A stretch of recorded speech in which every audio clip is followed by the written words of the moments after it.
नमस्कार, मैं हूं संजय शर्मा। आप देख रहे हैं 4 PM न्यूज नेटवर्क। अभय दुबे जी के साथ शो करता हूं। मैंने उनसे पूछा कि मैंने दो दो बार खून निकाला अपनी यहाँ उंगली से और बार बार देखा, इधर से देखा उधर से देखा कि ये खून है या सिंदूर है। लेकिन मुझे दोनों बार खून नजर आया। मैंने अभय दुबे जी से कहा कि आप भी ब्लड टेस्ट कराएं, तो आप टेस्ट करा के देखिएगा कहीं आपका खून बह रहा है या सिंदूर बह रहा है। गजब है हमारे प्रधानमंत्री जी। एक टाइम आपको याद होगा मिथुन चक्रवर्ती की डिस्को डांस टाइप की पिक्चरें बहुत आती थी और उसी टाइम में अल्ताफ राजा का गाना हर टेम्पू में, थ्री व्हीलर में बजता रहता था। कुछ कुछ ऐसा ही हाल प्रधानमंत्री जी का हो गया है। अमेरिका के चचा ट्रंप ने सीज फायर करा दिया, उनके सामने मोदी जी की आवाज नहीं निकली। अब कह रहे हैं मेरा मेरा दिमाग ठंडा रहता है, खून गर्म है, मेरे खून में सिंदूर बह रहा है। कुछ दिन पहले कह रहे थे मैं व्यापारी हूं, मेरे खून में व्यापार बहता है। अब व्यापार कन्वर्ट हो गया, अब वो सिंदूर बहने लगा। पूरे देश में मजाक होने लगी है। प्रधानमंत्री जी, मुझे नहीं पता उम्र के इस पड़ाव में आके ऐसी क्यों बातें कह रहे हैं कि जिससे उपहास हो रहा है। आज तक नहीं पूछ पाए अमेरिका से कि सीज फायर हम ना करते तो आप हमारा क्या करते, हम आपकी बात क्यों माने, मेरे अंगने में तुम्हारा क्या काम है। उस समय डर गए और अब बीकानेर में चुनाव की रैली में ऐसी बातें कर रहे हैं। चुनाव टाइप की रैली है, जगह जगह होर्डिंग्स लगने लगे हैं, प्रधानमंत्री जी युद्ध की पोशाक पे नजर आने लगे हैं। लेकिन कांट की हाडी बार बार नहीं चढ़ती। देश ने ऐसे नाटक बहुत देख लिए हैं और हमारे आतंकी अभी तक नहीं पकड़े गए। लेकिन युद्ध जो है वो बिहार के चुनाव में काम आने लगा है। ईडी को बहुत ज्यादा फटकारा सुप्रीम कोर्ट ने, कहा कि आप संविधान के खिलाफ काम कर रहे हैं। बढ़िया हो कि ईडी के एक दो अफसर जेल भेजे जाएं, तब उनको समझ में आएगा कि सरकार के इशारे पे गैर कानूनी काम नहीं किया जा सकते। और दर्दनाक तस्वीर सत्यपाल मलिक के सामने आई।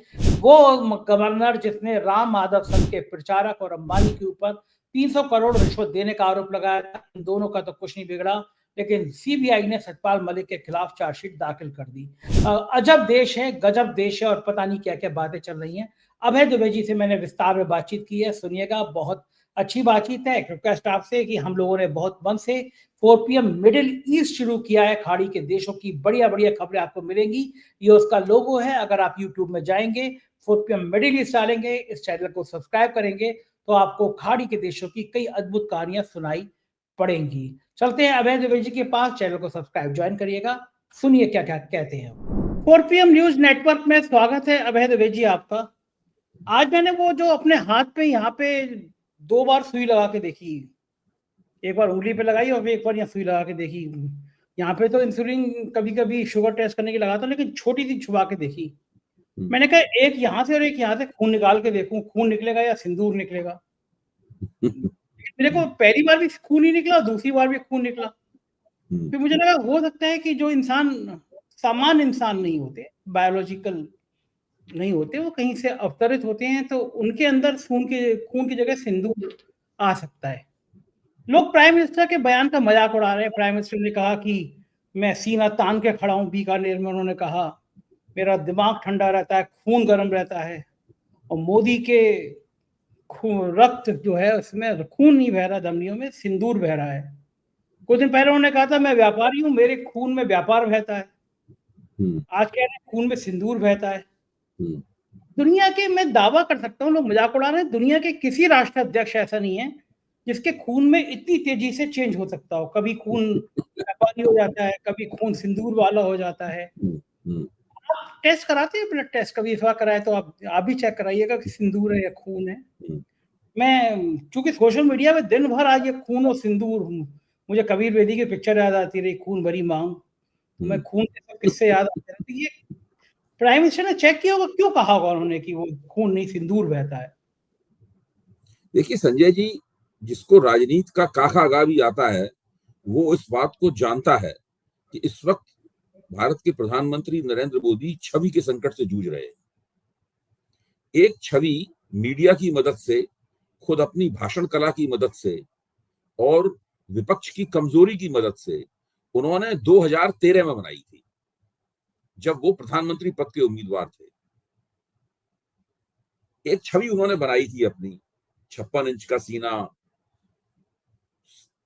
भ्रष्टाचार को नष्ट कर देने वाला, अच्छे दिन लाने वाला, वगैरह वगैरह। इस प्रकार की बहुत सारी बातें उस छवि में पिरोई गई थी और उससे नरेंद्र मोदी की एक छवि बनी थी।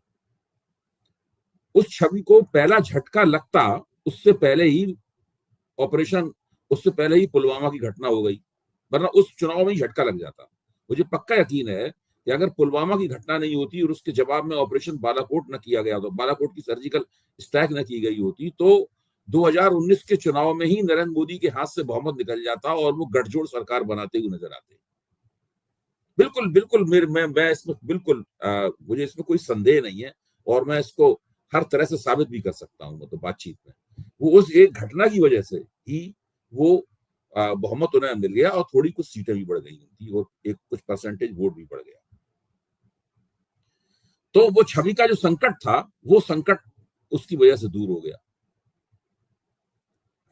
अब आप देखिए कि 2019 से जब उनका सफर शुरू होता है नरेंद्र मोदी का, तो किसी तरीके बीच में किसान आंदोलन फंस जाता है, बीच में कोविड फंस जाता है, उसके अंदर अर्थव्यवस्था में जबरदस्त डिप आता है उसके अंदर, और बेरोजगारी और महंगाई बड़े सवाल बन जाते हैं और 2024 तक आते आते उनके पास से बहुमत निकल जाता है।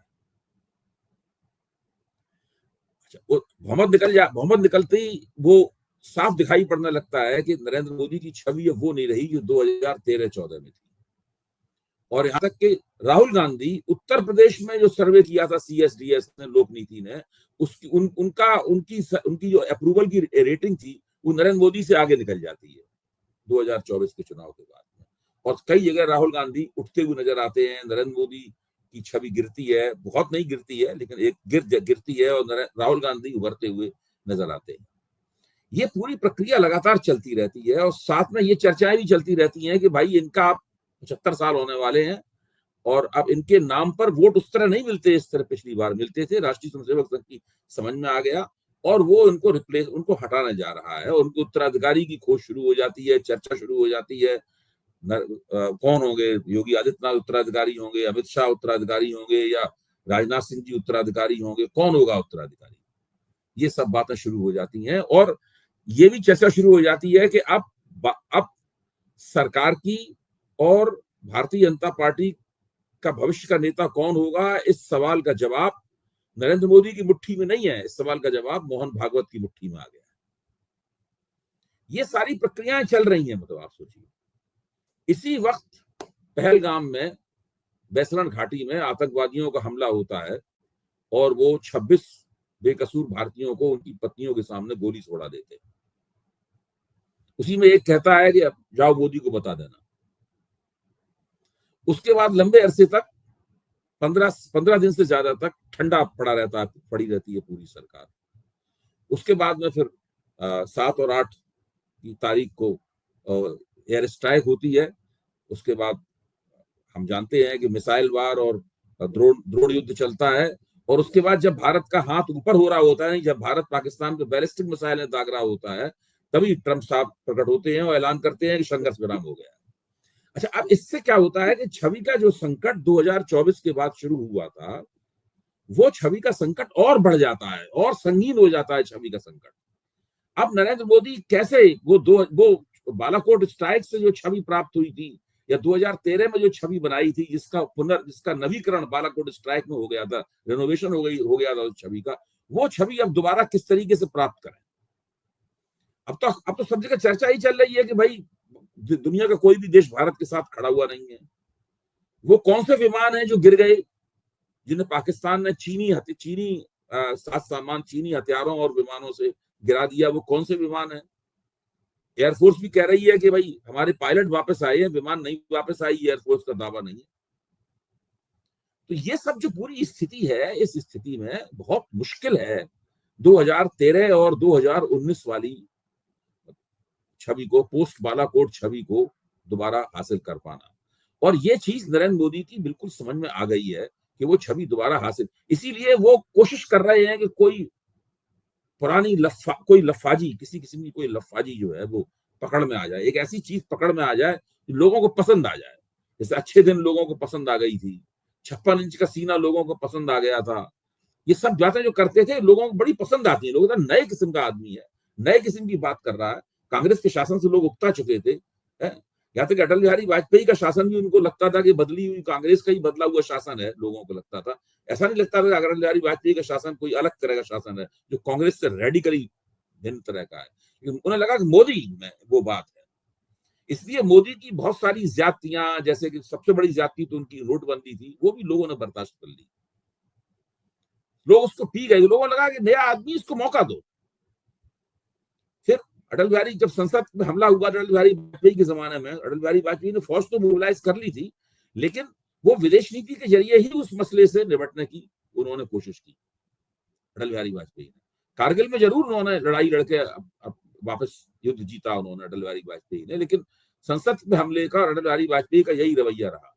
मोदी जी ने एक हल्की पूरी एक उड़ी स्ट्राइक की और एक बालाकोट स्ट्राइक की, लेकिन उससे लोगों को लगा कि ये आदमी अटल बिहारी वाजपेयी जैसा नहीं है और इसका मोदी जी को फायदा हुआ। विपक्ष की तमाम आलोचनाओं और आपत्तियों के बावजूद मोदी जी को इसका फायदा हुआ। अब असली दिक्कत यह है कि इतना, वो तो बालाकोट स्ट्राइक तो बहुत छोटी थी, एक हफ्ते से ज्यादा का ये जो युद्ध हुआ, एक हफ्ते का हुआ मेरे ख्याल से युद्ध है, एक हफ्ते से ज्यादा संघर्ष, फौजी संघर्ष हुआ, इसमें बहुत अनाप शनाप दोनों तरफ से संसाधन भी खर्च हुए, विमान भी गिरे और एक दूसरे को काटने वाले दावे भी हुए। मोदी जी को छवि में वो उछाल नहीं मिल पा रहा जिसकी उन्हें उम्मीद थी।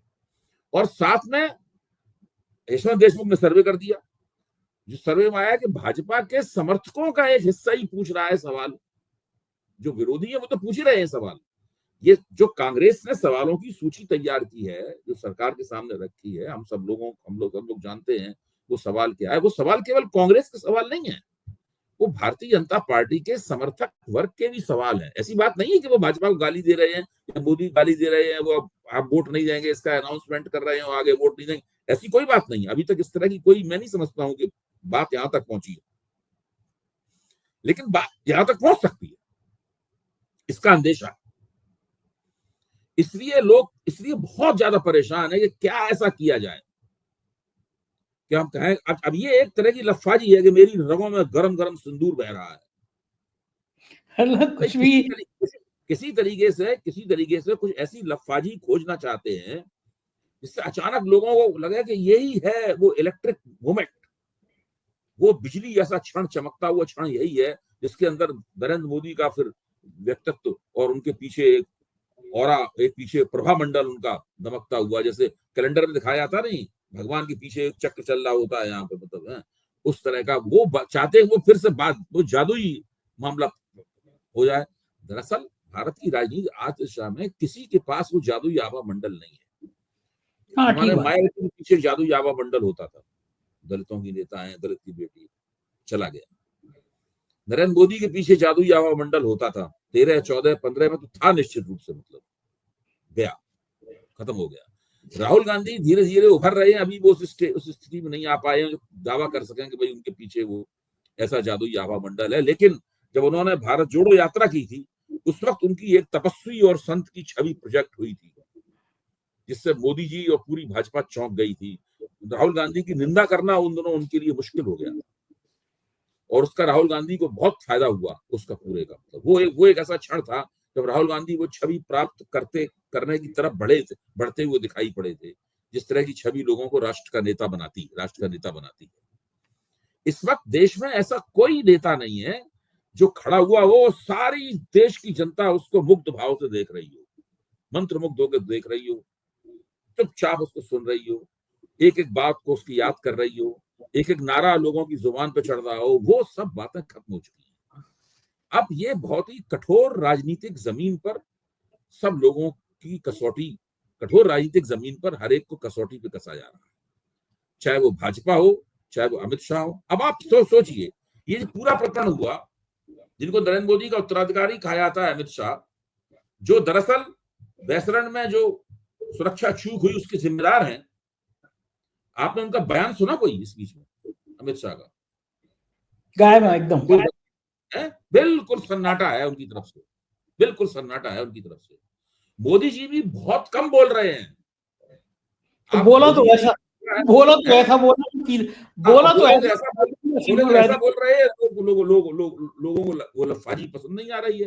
अच्छा अबे जी, आपको याद होगा एक टाइम में मिथुन चक्रवर्ती कहने आने के लिए इस मामले में, एक टाइम याद होगा मिथुन चक्रवर्ती की वो डिस्को डांस टाइप की पिक्चरें खूब चला करती थी, गाने चलते थे। हाँ। अल्ताफ रजा के गाने बहुत बजा करते थे, जो भी टेम्पो जा रहा है, 3 व्हीलर जा रहा है, उसमें अल्ताफ रजा चल रहे हैं। ये कुछ मोदी जी अब डायलॉग वैसे ही नहीं बोलने लगे, मेरा मेरा मेरा सिंदूर तोड़ रहा है, मेरा दिमाग गर्म हो गया है। लोग अब ट्रोल कर रहे हैं, सोशल मीडिया पूछ रहे हैं, जब ट्रम्प चचा ने सीज फायर किया था तो ये सिंदूर कहाँ चला गया था? वो मैं जो इसको एक और दूसरी तुलना, मैं आप जो बात कही है, मैं एक और तुलना आपके सामने पेश करता हूं, आप जरा देखिए, वो ज्यादा फिट होगी। ये जो बाबा राम रहीम है, बाबा राम रहीम को फिल्म स्टार बनने का शौक चल रहा है, उसके पास पैसे वैसे तो बहुत थे, तो वो फिल्म स्टार बन गया। अब वो उसकी फिल्में आई, लोगों ने फिल्में देखी कि वो कारों को उठा उठा के फेंक रहा है और पता नहीं क्या, मतलब क्या क्या कर रहा है, डांस वांस भी कर रहा है। तो वो फिल्में लोगों, उसके भक्तों को भी समझ में नहीं आई फिल्में वो। तो देखिए, ये जो फिल्म चल रही है नरेंद्र मोदी की, इसमें रगों में सिंदूर बह रहा है, ये उनकी भक्तों को भी समझ में नहीं आ रही है फिल्म, ये मैं कह रहा हूं। अच्छा, एक चीज और है, ये बहुत बड़ा संकट है जब आपके भक्त लोग भी कुछ हिचक के साथ में आपकी प्रशंसा करना शुरू कर दें, और आप उन दक्षिणपंथी कट्टरपंथी जो सोशल मीडिया के हैंडल्स हैं, उन हैंडल पे जब मोदी जी की और सब लोगों की आलोचना होनी शुरू हो जाए इस सवाल पे, तो आप देखिए निरुपमा राव हैं जो भारत की विदेश सचिव रह चुकी हैं। आप उनका पूरा लेख पढ़िए, इंडियन एक्सप्रेस में छपा है, 2 कॉलम का बहुत लंबा लेख, ओपेड पेज में छपा है। वो उसमें ये कह रही हैं कि भारत नैरेटिव की लड़ाई में, ये भारत की पूर्व विदेश सचिव कह रही हैं, भारत नैरेटिव की लड़ाई में पाकिस्तान से पीछे रह गया। पाकिस्तान की विदेश नीति ने ज्यादा कुशलता से अपना नैरेटिव बनाया, IMF का लोन भी वो ले गए, भारत उसको भी नहीं रोक पाया। बहुत उन्होंने बताया कि हम लोग हमेशा नैरेटिव की लड़ाई में पीछे नहीं रहते थे, इस बार पाकिस्तान नैरेटिव की लड़ाई में हम लोगों से आगे निकल गया, ये वो कह रहे हैं। हाँ ठीक बात है, बिल्कुल। कई सारे लोग ऐसे कह रहे हैं, मतलब ऐसा, जब नैरेटिव की लड़ाई में आप पीछे रह जाते हैं तो जनता फिर आपकी बात नहीं सुनती है। अब देखिए, फौज ने जो वीडियो वगैरह तमाम जारी की, एक वीडियो वो था ना कि एक वीडियो था कि तो पाकिस्तान की शाहीन मिसाइल को इंटरसेप्ट कर लिया, बाद में फौज ने भी वीडियो वापस लिया, वो हटाया, अखबार में खबर भी छपी कि फौज ने वो वीडियो वापस ले लिया। अच्छा, अब आपने ज्योति जासूस को पकड़ रखा है, हाँ, उसका रोज पता ही नहीं, मनोहर कहानियां चल रही है, टीवी पे मनोहर कहानियों वाला धारावाहिक चल रहा है टीवी के ऊपर। मोदी मीडिया के तमाम जो महिला एंकर हैं, वो तो खासतौर से एंकर नहीं है, तो खासतौर चला रही हैं। तो जब हिसार की पुलिस ने कह दिया कि सब बातें चल रही हैं सही नहीं है, अभी तो कोई सबूत नहीं मिला है उसका, कोई उसके खिलाफ कोई, कुछ उसके पाकिस्तान से जुड़े हुए लोगों से संबंध जरूर पता चले हैं, लेकिन कोई ऐसा सबूत नहीं मिला है कि उसने कहीं से, अच्छा ये तो एक बहुत बड़ी बात है कि अगर उसके पास रक्षा संबंधित कुछ रहस्य थे, कुछ सूचनाएं थी, तो वो सूचनाएं कहां से आई उसके पास? एक तो अभी तक ऐसा कोई प्रमाण नहीं है उसके पास सूचनाएं थी, या उसने किसी को दी, कोई प्रमाण नहीं मिल पाया अब तक।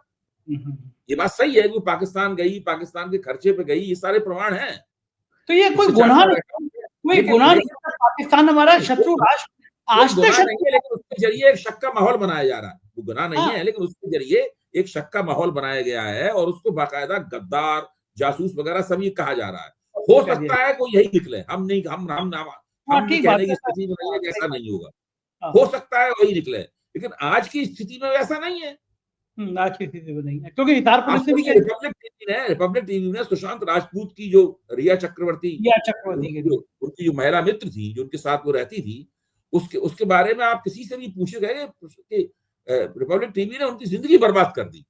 सही बात है, बिल्कुल सही बात। रिया चक्रवर्ती के ऊपर कुछ भी साबित नहीं हुआ, उसको जाने क्या क्या बता दिया उसको। तो मेरा सवाल ये है कि इस समय टीवी के ऊपर चल रहा है, उसमें पता नहीं किस किस को दिया कि पाकिस्तान का जासूस, कितने ढेर सारे 20-25 जासूस पकड़ लिए उन्होंने पाकिस्तान के। मैं तो सोच रहा हूँ कि इतना बड़ा नेटवर्क था, कर क्या रहे थे ये लोग अभी तक? मैं तो ये सोच रहा हूँ कि कर क्या रहे थे। और आप देखिए, इसके पहले बैसरन कितना जासूस पकड़े जा रहे हैं, उसका पहले से हमारे खुफिया विभाग को पता नहीं था। बैसरन घाटी पे हमला हो रहा है, हमारे खुफिया विभाग को पता नहीं था। पाकिस्तान में इस्लामिक क्रांति हो गई, हमारे खुफिया विभाग को पता नहीं था। और हमारे खुफिया जो चीफ है इंटेलिजेंस ब्यूरो के, उनको एक्सटेंशन दिया जा रहा है। एक्सटेंशन हो गया। अब इन सब बातों, अब बीजेपी समझती है, मोदी जी समझते हैं, परिवार समझते हैं कि पब्लिक बिल्कुल मूर्ख है, हम जो मन में आया करेंगे, पब्लिक की समझ में नहीं आएगा। ये तो बारीक बातें हैं, पब्लिक की समझ में ही नहीं आएगा। इनको ये नहीं पता है कि धीरे धीरे करके जो पढ़े लिखे समझदार लोग हैं, जो अखबारों को पढ़ते हैं, टीवी को ध्यान से देखते हैं, आपस में चर्चा करते हैं, बिटवीन दी लाइंस पढ़ने की कोशिश करते हैं, उनको जब उनके मन में संदेह के बीच पड़ जाते हैं एक बार, तो हमारे आपकी तरह वो सोशल मीडिया पर भाषण नहीं देते, ना वो अखबारों में लेख लिखते हैं, लेकिन संदेह के जो बीच पड़ जाते हैं, फिर वो 50 लोगों से उनकी चर्चा करते हैं, 50 लोग फिर 100 लोगों से चर्चा करते हैं, 100 लोग फिर 1000 लोगों से चर्चा करते हैं, फिर वो देहात में जो चाय का ढाबा है वहां पहुंच जाती है बात। सही बात है। और मेरे को तो एक बात और फिर वोटिंग पे उसका असर दिखाई पड़ता है। अच्छा, मेरे को तो एक बात और समझ में नहीं आती अभय जी, जो बार बार प्रधानमंत्री मंच पे भाषण देते हैं कि मैंने अपना घर परिवार त्याग दिया, देश की सेवा में त्याग दिया, मेरा परिवार मैंने छोड़ दिया, मतलब वो मापदंड ये बनाते हैं कि जो परिवार छोड़ देता है वो महान व्यक्ति होता है। इस देश में परिवार एक महत्वपूर्ण स्तंभ है। जब कोरोना काल चल रहा था तो मैंने जो भक्त थे उनके मुंह से गालियां सुनी थी कि योगी और मोदी परिवार का दर्द क्या जाने, इनका अपना परिवार नहीं है। परिवार होने को ऐसे, परिवार छोड़ना आपका निजी मामला है, आप परिवार छोड़ें, आप परिवार को संग रखें, आप बच्चे करें ना करें, किसी भी व्यक्ति का, पत्रकार हो, नेता हो, अफसर हो, इसका निजी मामला है। इसका राष्ट्र का क्या सरोकार, मतलब जिनके परिवार होते हैं वो राष्ट्र अच्छा सही है संजय जी, आपकी बात सही है, लेकिन इसमें एक पहलू है इसका, उस पर भी हम लोगों को गौर करना चाहिए। मोदी जी किस चीज का, मतलब मोदी जी कहाँ लोगों की कमजोर नस पकड़ना चाहते हैं, जिसके लिए ये सब बातें कही जाती है। आमतौर पर ये माना जाता है कि भारत में जो वोटर है वो या तो कोई पिता सरीखी कोई हस्ती है उसको वोट देना पसंद करता है, कोई फादर फिगर चाहिए उसको, एक ऐसा बुजुर्ग चाहिए, जैसे चरण सिंह है? चरण सिंह जब पूरे उत्तर प्रदेश, आजमगढ़ वगैरह में सब कहीं, इटावा, आजमगढ़ में भाषण देते थे, तो वो कहते थे कि अगर आपको किसी यादव को वोट देना है तो मुझसे बुजुर्ग यादव कौन सा होगा। वहां के लोग चौधरी चरण सिंह यादव जिंदाबाद का नारा लगाते थे। वो देखते थे कि एक सफेद बालों वाला एक बुजुर्ग आदमी खड़ा हुआ है, अपने आप को यादव कह रहा है, तो यादव चरण सिंह जी यादवों के नेता हो गए। बहुत से लोग जानते ही नहीं थे कि ये तो जाट है चरण सिंह।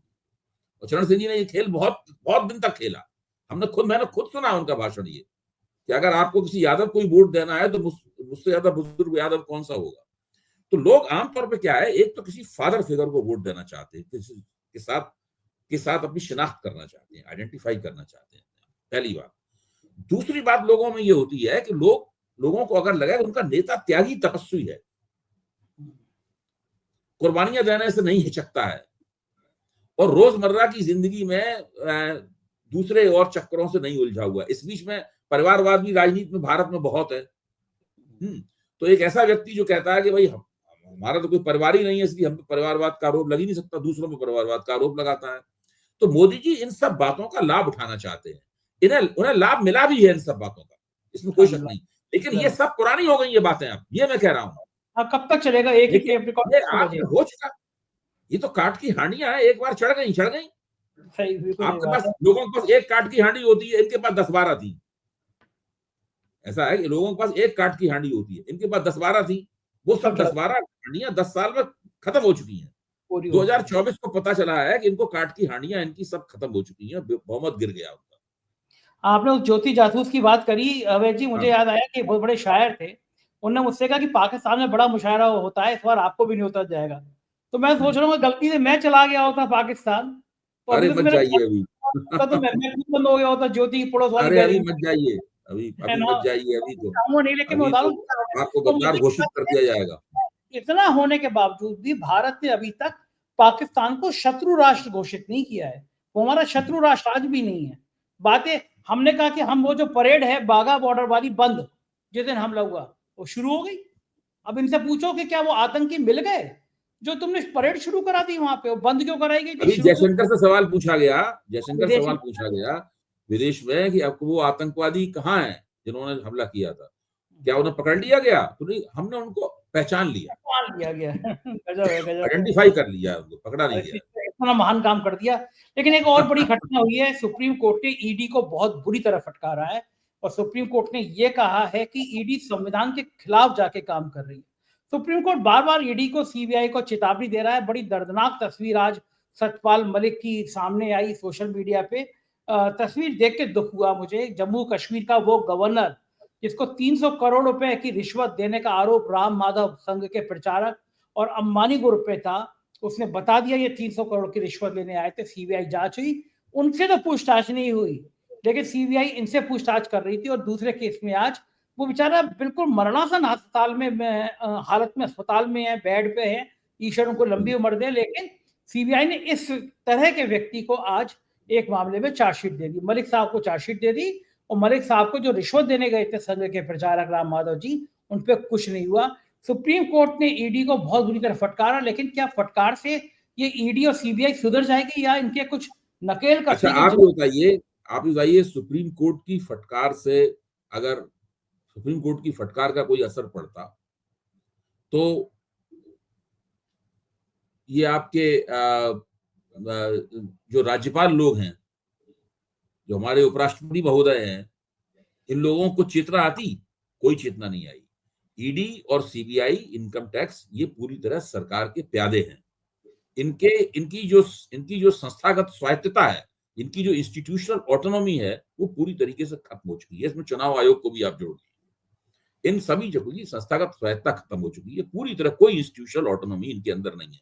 मुझे लगता है इस वक्त देश में केवल एक संस्था ऐसी है जिसकी इंस्टीट्यूशनल ऑटोनॉमी, दो संस्थाएं ऐसी हैं जिनकी इंस्टीट्यूशनल ऑटोनॉमी अभी है। एक तो सुप्रीम कोर्ट की इंस्टीट्यूशनल ऑटोनॉमी है, दूसरे फौज की इंस्टीट्यूशनल ऑटोनॉमी, फौज की। इनकी बाकी सबकी इंस्टीट्यूशनल ऑटोनॉमी एक बीजेपी सरकार ने पिछले 10 साल में तकरीबन खत्म कर दी। जिस दिन ये सरकार नहीं आएगी उस दिन हमें देखना पड़ेगा कि नई सरकार भी आके इसी रवैये को जारी रखती है या वो इन संस्थाओं को वास्तव में स्वायत्त बनाने की तरफ एक कदम बढ़ाती है, दोबारा उनकी पुरानी स्वायत्तता उनकी वापस करती है। ये सब देखना पड़ेगा, क्योंकि बहुत ज्यादा बुरी हालत है। वो सब लोग इंतजार करते रहते हैं कि इनके हस्तक्षेप से कब हम राजनीतिक गोटी अपनी लाल कर पाएंगे। तो ये सारा की सारी प्रक्रिया चलती रहती है और अभी ये बार बार होगा, ये रुकेगा नहीं। बिल्कुल ठीक बात है, बहुत बहुत शुक्रिया। देखिए, सुप्रीम कोर्ट अगर इनमें से किसी को टांगना शुरू कर दे, होता क्या है, सुप्रीम कोर्ट केवल डांट लगाता है। सुप्रीम कोर्ट सजा नहीं देता। सजा दे सकता है वो ईडी वालों को बुला के कहे कि चलिए अब आपका काम हो गया, आपका काम हो गया, अब आपके ऊपर हम ये करते हैं आपके खिलाफ, ये आपको ये दंड दिया जाता है। जब तक ये इतने बार हमने कहे अब आपके बार दंड दिया जाएगा, लेकिन वो जब तक नहीं करेगा तब तक कुछ नहीं करेगा, ऐसी रहे, तब डर जाएंगे, फिर नेताओं की बात मानने से झकने लगेंगे। बिल्कुल ठीक कह रहे हैं। बहुत बहुत शुक्रिया अभय जी, आपने इतना समय दिया, थैंक यू। ये थे अभय दुबे जी और पूरी बातचीत आपने सुनी। मुझको यकीन है बातचीत पसंद आई होगी तो एक प्यार भरा कमेंट अपने प्यार के साथ जरूर करिएगा। शुक्रिया, थैंक यू।